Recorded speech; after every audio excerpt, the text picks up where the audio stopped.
사랑하면 알게 되고 알게 되면 보이나니 그때 보이는 것은 전과 같지 않으리라 라고 하는 문구가 있죠. 사랑하면 알게 되고 알게 되면 보이나니 그때 보이는 것은 전과 같지 않으리라. 조선 종조시대의 문장가이며 서화가였던 유한준의 하첩 성농 하원에 기록된 글귀입니다. 문화재청장을 지냈던 유홍준 교수가 자신의 글에서 약간 변형하여 사용함으로써 많은 사람들에게 인기를 끌었던 글귀죠. 아는 만큼 보인다라고 하는 이 문장 글귀로 우리 문화유산에 조금 더 관심을 가지자라고 하는 표현을 썼던 것인데요. 우리의 삶은 내가 아는 만큼 보여지고 깨달아지게 되죠. 저도 예전에 결혼하기 전에 이제 저희 집에 조카가 오면 형수님이 밥을 이렇게 그릇에 밥을 퍼서 막 따라다니면서 밥을 먹이는 거예요. 그래서 뭐 저렇게까지 밥을 먹일 필요 있나? 나는 나중에 내가 애 놓으면 저렇게 과잉 사랑하지 말아야지 그랬는데 웬걸요? 아들 놓고 살아보니 애가 밥을 안 먹으니까 애가 타더라고요. 그래서 어느새 저도 그런 모습을 보게 되었습니다. 겪어봐야 알더라고요. 겪어보지 않고는 함부로 말할 수 없겠더라고요. 우리 안에 계신 성령님, 내주에 계신 성령님 우리와 동행하시거든요. 근데 그 성령님이 얼마나 우리를 사랑하시고 우리를 위해 기도하고 우리를 인도하고 우리와 동행하시는 그 좋으신 성령님을 늘 깨닫고 누리며 사는 저와 여러분 되기를 예수님의 이름으로 축복합니다. 한국교회사의 중요한 인물이었던 길선주 목사님은 1986년 가을밤 하나님께 기도합니다. 예수가 참 구세의 주인지 알게 하여 주옵소서 이렇게 기도합니다. 정말 예수님이 내 인생의 참 구주이시면 중생의 체험을 할 수 있도록 기도하죠. 그러다 갑자기 총소리와 같은 큰 울림과 소리가 방 안에 진동하게 되어지고 공중에서 길선주야 길선주야 길선주야 하는 음성을 듣게 되어지자 갑자기 그는 머리를 땅에 엎드리며 사랑하는 하나님 아버지여 나의 죄를 사하여 주옵시고 나를 살려 주옵소서라고 고백하며 방성대곡하며 회개하며 기도합니다. 몸이 불덩이와 같이 뜨거워진 것을 경험하게 되어지고 그때 성령의 체험을 하게 되어지고요. 그 뒤부터 하루에 1시간 이상 매주 사흘 이상 금식기도 하고 매년 일주일간 금식기도 함으로 성령의 권능과 능력을 받게 되어지죠. 그래서 1907년 1월 6일 평양 장대현 교회에서 그가 설교했을 때 2,300명이 넘는 많은 성도들이 결신하는 놀라운 은혜가 있어지게 되어집니다. 한 개인에게 임했던 성령이 조선 부흥의 불길을 이끌었던 하늘의 미랄이 되었던 것입니다. 오늘 저와 여러분의 삶이 또 우리 성북중앙교회가 성령의 충만함으로 한국교회의 새로운 부흥의 불씨가 되어지는 은혜가 있기를 예수님의 이름으로 축복합니다. 오늘 본문을 기록한 야고보서의 주인공은 예수님의 동생 야고보입니다. 예수님의 바로 아래 동생인 야고보가 어떻게 예수님을 어떻게 예수님을 따를 수 있었는지 먼저 사도행전 1장 14절 오늘 읽었던 본문에는 먼저 이 예수님 여자들과 예수님의 어머니와 아우들이 오로지 기도에 힘썼다 이제 이렇게 기록하는데요. 자, 예수의 아우들과라고 사도행전 1장 14절에는 이야기합니다. 여러분 예수님의 아우 몇 명인지 아시죠? 네, 다 알지만 겸손해서 말씀 안 하시는 것도 알고 예수님의 동생들, 형제들은 모두 남자 형제들은 4명이었어요. 마태복음 13장 55절에 보면 그 형제들은 야고보, 요셉, 시몬, 유다라 하지 않느냐? 그 누이들은 우리와 함께 있지 않아야 하느냐라고 이야기합니다. 그러니까 예수님의 남자 형제는 4명이고 그리고 그 외 여자 누이들도 2-3명 있었던 것으로 추측해 볼 수 있는 거죠. 그러니까 야고보는 예수님의 바로 아래 동생이에요. 여러분 예수님과 함께, 그러니까 예수님의 바로 아래 동생이었으니 당연히 예수님과 함께 먹고 마시며 어린 시절 함께 뛰놀고 놀았지 않겠습니까? 우리로 표현하면 구슬치기, 비석치기, 술래잡기 이렇게 하면서 논 거예요. 예수님과 늘 함께 같이 산 거죠. 그랬던 야고보, 그는 당연히 그때 많은 이들이 요한복음 7장에 보면 7장 5절에 보면 이는 그 형제들까지도 예수를 믿지 아니함이로라 라고 이야기합니다. 당연히 예수님이 하나님의 아들이신 것을 믿기 어려웠던 것이죠. 늘 함께 자라고 먹고 마시고 생활했으니 말입니다. 뿐만 아니라 형제들이 예수님을 믿지 아니했을 뿐만 아니라 마가복음 3장 21절에 보면 예수의 친족들이 그를 붙들러 들어오니 이는 그가 미쳤다 하밀러라. 예수님의 가족들, 그 친족들이 예수님을 미쳤다라고 오해하는 일까지 벌어지게 된 거예요. 그러니까 단순히 예수님을 믿지 않은 것을 넘어서서 예수님을 미쳤다라고 오해하게 되어지고, 또 마가복음 3장 31절에 보면 예수와 예수의 어머니와 동생들이 와서 밖에 서서 사람을 보내어 예수를 부르니라고 이야기합니다. 예수님이 마땅히 있어야 할 곳에 있지 않고 해야 될 일을 하지 않아 가족들이 찾아와 예수님을 굳이 부르는 모습을 발견하게 되어집니다. 그러니까 예수님의 동생 야고보에게 예수님은 누구죠? 형이에요, 형. 그냥 우리 잘하고 늘 생활하는 형 말입니다. 내게는 좋은 형으로서 예수님을 알고 있었던 거예요. 그러니 예수님을 하나님의 아들로 믿는 것은 사실 불가능한 일이나 다름없는 거죠. 늘 어렸을 때부터 보고 자랐고 함께했던 내 형이니까 말입니다. 그런데 이 야고보에게 놀라운 일이 일어나죠. 야고보의 삶에 놀라운 변화가 일어나는 것을 성경을 통해 찾아볼 수 있는데요. 그것은 바로 예수님이 부활하신 후에 고린도전서 15장 4절에 보면 500여 형제에게 일시에 보이시고 그 후에 야고보에게 보이셨으며 라고 이야기합니다. 부활하신 예수님께서 그 바로 아래 친동생인 야고보에게 그 부활하신 주님께서 친히 보여주셨음을 이야기하고 있는 겁니다.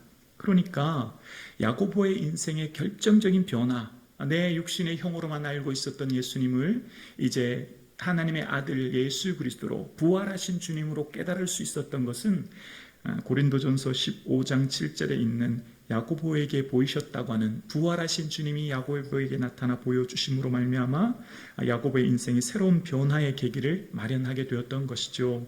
자, 그런데 야고보는 예수님을 그렇게 한번 뵌 뒤로 변화의 삶을 살아갈 것보다 더 근본적인 변화를 찾아볼 수 있는데요. 그것은 예수님께서 부활하신 후에 위로부터의 능력을 입을 때까지 이 성에 유하라 말씀하셨고, 예수님의 제자들과 함께 120명의 성도는 오순절날 마가의 다락방에 모여서 함께 기도하게 되어집니다. 그러니까 조금 전 저희가 읽었던 사도행전 1장 14절에 예수의 어머니 마리아와 예수의 아우들과 더불어 마음을 같이하여 기도에 힘썼다라고 기록되어 있죠. 그 예수의 아우들과 라고 하는 단어 속에 야고보가 포함되어 있는 거예요. 그러니까 부활하신 예수님을 배웠고 그 부활하신 주님이 위로부터 능력을 덧입을 때까지 이 성에 유하라 말씀하셨고, 그 말씀을 믿고 두렵지만 예루살렘에서 남아 기다린 거예요. 마음을 같이 해서 기도함으로 기다렸던 거예요.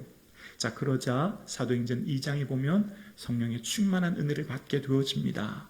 오순절날 그들에게 각기 다른 언어로 말할 정도의 성령의 능력을 입게 되어지고 그의 삶에 참으로 놀라운 은혜를 경험하게 되어집니다. 예수님의 동생 야고보, 내 육신의 형으로만 알고 있었던 예수님은 부활하신 예수님이요, 그 부활하신 예수님께서 우리에게 성령을 보내주셨고 그 성령님이 우리와 함께 하셔서 지금 나의 삶에 동행하고 계신다고 하는 놀라운 은혜를 경험하게 된 것입니다. 이후 야고보의 삶은 놀라운 변화의 삶이 일어나게 되죠. 사도행전 15장에 보면 초대 예루살렘 교회 회의가 있어지는데요. 그때 회의할 때 의장이 최고 지도자가 야고보인 것을 보게 되어집니다. 뿐만 아니라 갈라디아서 2장 9절에도 보면 또 기둥같이 여기는 야고보와 게바와 요한에게도 내게 주신 은혜를 알므로라고 하는 표현 속에 사도 바울은 야고보를 기둥과 같이 여기는 야고보라고 이야기해요. 기둥 같다고 하는 표현은 마음을 다해 존중하고 따른다라는 뜻이거든요. 그러니까 야고보는 초대교회 온 사람들이 존중하여 따르는 훌륭한 지도자가 되어 있었다는 겁니다. 생각해 보십시오. 예수님과 함께 어렸을 때부터 먹고 마시고 놀았던 야고보, 육신의 단순히 형으로 알았던 야고보의 삶에 놀라운 변화의 계기가 언제였다고요? 부활하신 주님 바라보고 기다림으로 성령의 충만한 은혜를 받았을 때 그의 삶에 변화가 일어났습니다. 먼저 예수님이 부활하실 때 그에게 보이셨던 것은 전적인 은혜죠. 선택이에요. 예수님의 바로 아래 동생 야고보를 사랑하시고 선택하셔서 부르신 것이죠. 우리에게 구원은 전적인 하나님의 은혜입니다. 구원은 하나님의 선물입니다. 내가 노력해서 얻는 것이 아니라 주님께서 주신 전적인 은혜인 것이죠. 자, 그런데 보십시오. 야고보가 부활하신 주님을 보는 것은 전적인 은혜였죠. 그리고요, 두 번째, 예루살렘을 떠나지 말고 위로부터의 능력을 덧입을 때까지 이 성에 머물라 라고 하는 것, 그것은 의지적인 결단이었습니다. 예수님의 말씀을 붙들고 예수님 부활하신 예수님 말씀하셨으니 그 말씀에 순종하는 것은 의지적인 결단이었어요. 500의 형제에게 보이셨으나 120명만 남아 있었다는 것은 뭘 말하고 있습니까? 그 당시에 많은 핍박이 있었다는 것이고 예수님을 기다린다고 하는 것은 쉽지 않은 일이었다는 것이죠. 우리가 구원 얻는 것은요, 전적인 하나님의 은혜예요. 하나님의 놀라운 은혜 가운데 구원을 받습니다. 그러나 두 번째, 성령의 충만한 은혜를 받고 성령의 충만한 은혜와 능력과 권능을 누리는 것은 의지적인 결단으로 사모해야 합니다. 성령님의 은혜를 사모해야 해요. 자, 가만히 있는데 저절로, 잠자고 누워있는데 저절로 성령의 충만함이 임하는 게 아니고요, 성령님 내게 충만한 은혜 주옵소서라고 의지적으로 결단하고 주님 앞에 기다려 간구할 때 주시는 은혜가 바로 성령의 충만한 은혜거든요. 그래서 야고보는 그 성령의 충만함을 덧입고 그의 삶이 변화되어지고 초대교회의 지도자로 주님께서는 세우셔서 하나님의 놀라운 일을 하게 하십니다. 그리고 사도행전 8장에 큰 박해로 인하여 모든 교회가 흩어지게 되어집니다. 그렇게 박해로 인하여 예루살렘을 떠나 이웃 열방으로 흩어져 초대교회 성도들이 고난을 겪게 되어집니다. 당시 그들은 정치적인 박해뿐만 아니라 사도행전 11장에 보면 글라우디오 황제 때 큰 흉년이 있었다라고 이야기함으로써 초대교회 성도들은 기근으로 인한, 그러니까 경제적인 어려움으로 인한 어려움까지 겹치게 된 거예요. 정치적 박해와 함께 경제적 기근이 그들의 삶에 있었던 것이죠. 자, 이러한 고난 가운데 있었던 초대교회, 그리고 그 고향 땅을 떠나 먼 이방 땅까지 가야만 했던 초대교회, 그들을 향해, 그들을 위해 예수님께서는 야고보를 예비하여 주셨고 야고보를 세우셨던 것입니다. 예수님의 친동생 야고보를 주님께서는 예비하여 주셔서 이제 드디어 오늘 본문 야고보서 1장 1절에 하나님과 주 예수 그리스도의 종 야고보는 흩어져 있는 12지파에게 문안하노라 라고 이야기합니다. 흩어져 있는, 박해로 인하여 흩어져 예루살렘을 떠날 수밖에 없었던 상처와 아픔을 가졌던 그들에게 야고보는 친히 그들을 향해 편지를 쓰는 겁니다. 야고보의 고백이요, 예수 그리스도의 종 야고보라고 고백해요. 원래 야고보는 누구죠? 예수 그리스도의 동생 야고보잖아요. 근데 어떻게 변화되었죠? 성령의 충만한 은혜를 덧입고 예수님이 나의 주인이 되었습니다. 예수 그리스도의 성령의 충만한 임재로 인하여 예수님이 하나님의 아들이신 것을 깨닫게 되었고 내 인생의 주인은 예수님이 되었던 것입니다. 인생의 변화, 새로운 정체성은요, 성령의 충만함을 덧입을 때 변화되어집니다.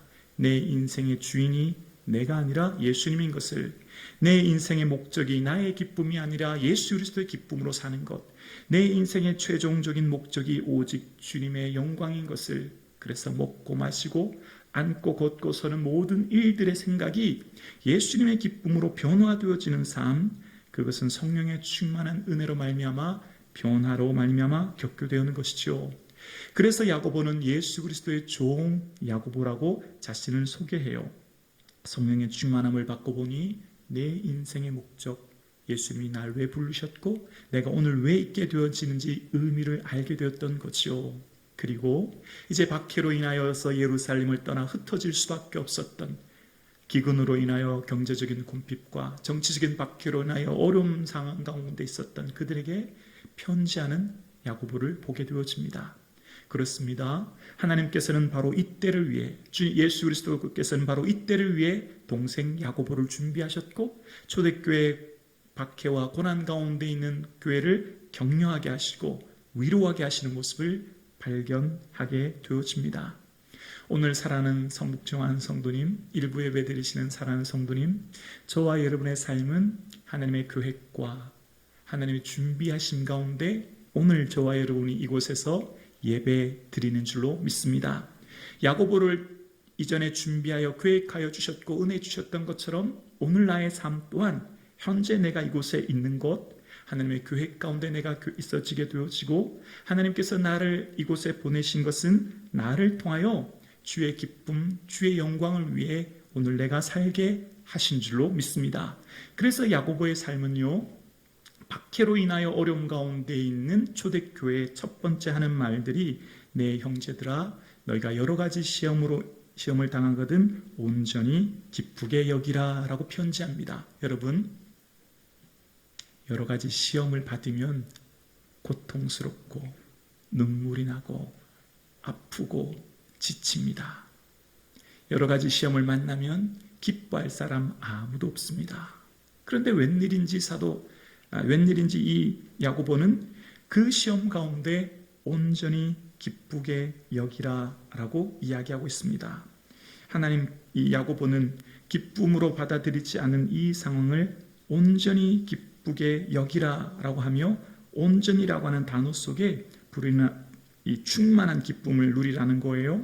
그러니까 적당하게 대충 기쁜 게 아니라 성령의 임재하신 가운데 충만한 기쁨을 누리라, 여기라 명령형으로 쓰고 있습니다. 뭐 해도 되고 안 해도 되는 게 아니라 반드시 시험을 당하면 기쁘게 여기라라고 명령을 하고 있는 거예요. 자, 왜 그렇게 얘기했죠? 3절에 보면 그 모든 믿음의 시련이 인내를 만들어내는 줄 알미라라고 이야기합니다. 그것은 왜냐하면 인내를 만들어낸다라고 이야기합니다.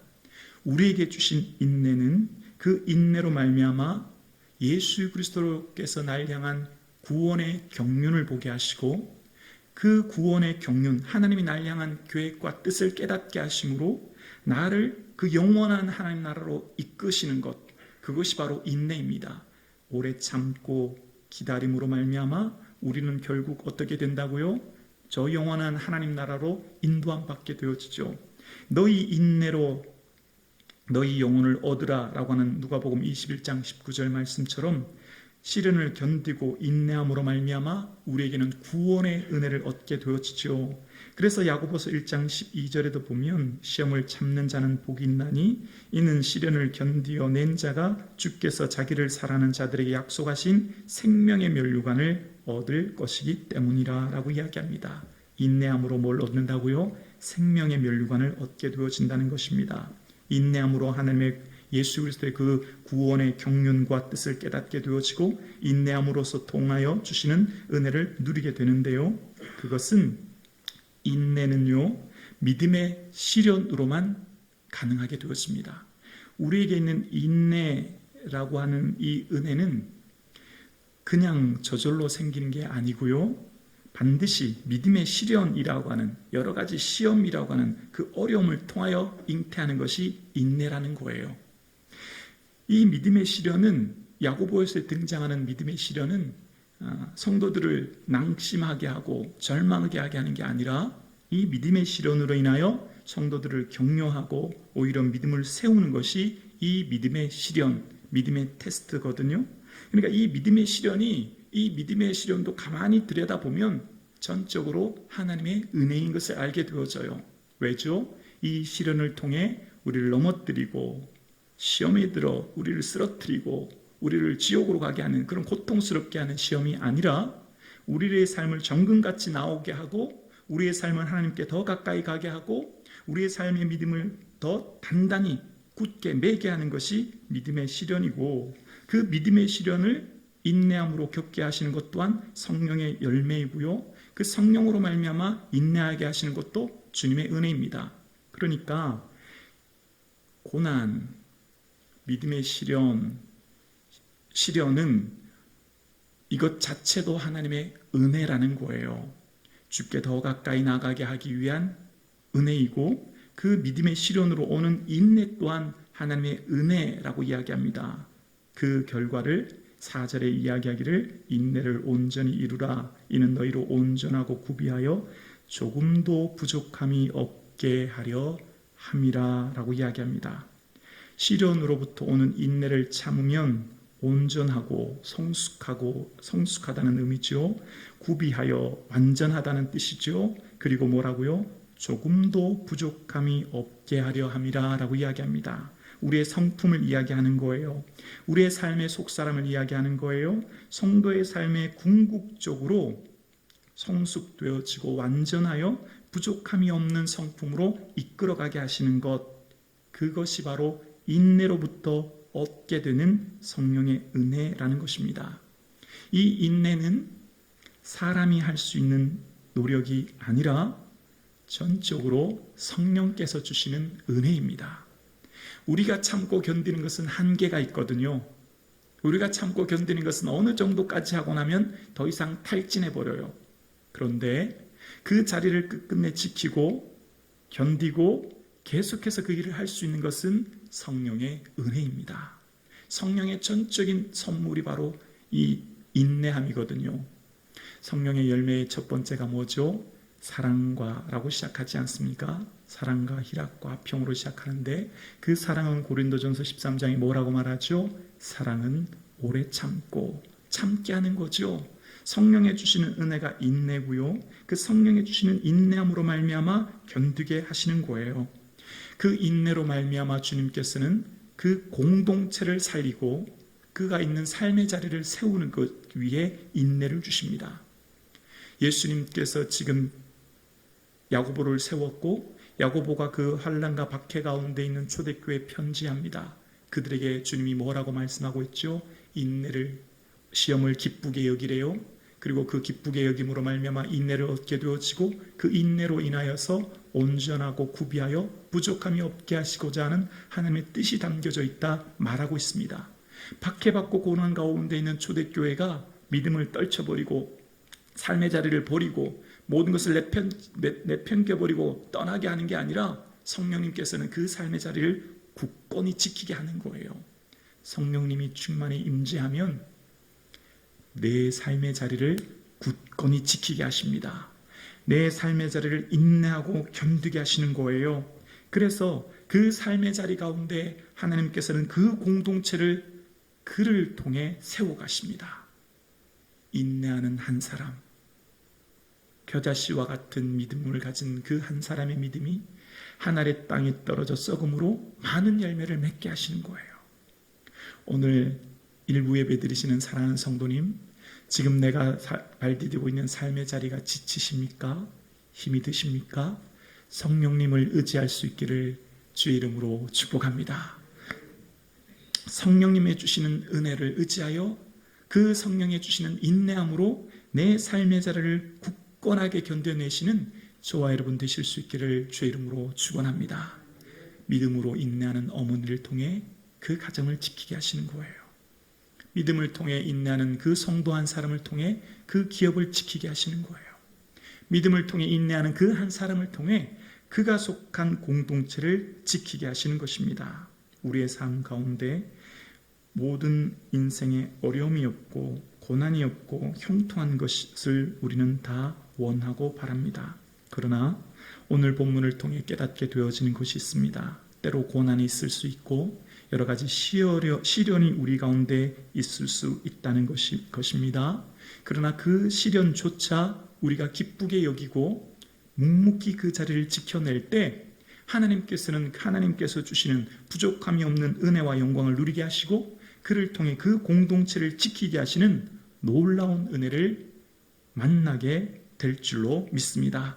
인내라고 하는 히포모네라고 하는 뜻은요, 중압감 아래서 견뎌내는 것을 말합니다. 중압감 가운데서 견뎌내는 것. 여기 중압감이라는 것은요, 고난, 박해, 순교와 같은 중압감, 고난과 순교 아래 오는 그런 중압감 아래서도 견뎌내게 하여서 버티게 하여 끝끝내 사명을 완수하게 하는 것, 그것이 바로 히포모네라고 하는 단어입니다. 성령님께서 지금 여러분의 삶을 그 자리에서 묵묵히 지키고 견디고 인내하게 하시는 것은 성령님께서 그 자리에 여러분을 통해 하시고자 하는 사명이 있기 때문이래요. 내가 볼 때 부족하고 내가 볼 때 연약해 보이고 내가 하는 게 하찮게 보이지만 그렇지 않대요. 그것을 통해 히포모네하게 하시고 인내하게 하시고 그 중압감을 견디게 하셔서 하나님께서 주신 사명을 완수하게 하셔서 그 공동체를 지키고 세우게 하시고자 하는 하나님의 계획이 담겨져 있다고 말씀하십니다. 그러므로 오늘 일부 예배 드리시는 사랑하는 성도님, 여러분의 삶의 자리를 힘들고 어렵고 고난이 올 때 성령님을 의지하여 견디고 나아가는 저와 여러분 되실 수 있기를 주님의 이름으로 축복합니다. 우리가 중요하게 여기는 덕목은요, 무슨 사랑이나 믿음이나 이런 소망 같은 게 많이 강조되어지죠. 마치 이 인내는 구차하게 어쩔 수 없이 견뎌야 하는 것으로 느껴질 때가 많은데, 그러나 곰곰이 생각해 보면 사랑도 소망도 믿음도 그 어떤 성령의 은혜도 결국은 그 기초가 인내임을 알게 되어져요. 믿음도 인내로 기다림으로 주의 능력의 역사를 경험하게 되어지고, 소망도 인내함으로 주의 구원과 능력을 경험하게 되어지고, 사랑 또한 인내함으로 온전해지게 되지 않습니까? 그러니까 인내라고 하는 이 기초돌, 이 주춧돌 위에 모든 은사들이 세워져감을 알게 되어집니다. 그러니까 지금 내 삶에 내가 인내함으로 내 가정이 살아나게 되어짐을, 내가 인내함으로 내가 속한 공동체가 살아나게 되어짐을 깨닫고 지금 견딜 수 없는 삶의 자리에 있다면 성령님을 의지하여 견뎌내어 주의 주시는 사명을 이루어 가시는 저와 여러분 되실 수 있기를 예수님의 이름으로 축복합니다. 내 힘으로 할 수 없어 주의 성령님을 의지하는 것입니다.